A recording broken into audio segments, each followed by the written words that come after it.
Hey guys, hope you all are doing well. In today's tutorial we gonna learn how to lock Instagram on iPhone with your Face ID. So without wasting time, let's start. So first of all open your clock application. After that tap on timer. Here you have to select timer of 1 second. After selecting timer of 1 second, tap on bar having name when timer ends. Here you have to select stop playing and then set.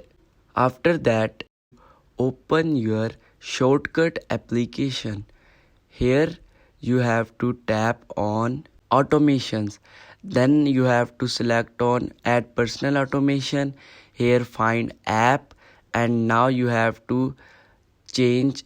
Now you have to tap on change app. Here you have to select for Instagram. After that hit on next and then here you have to select timer, start timer and then press OK. Now you have to choose timer of only 1 second and now hit next. After that disallow this option and hit done.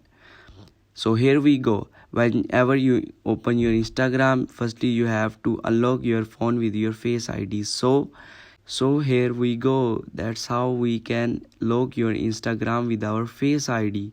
So thank you so much for watching and don't forget to subscribe for further cool tutorials. So bye bye.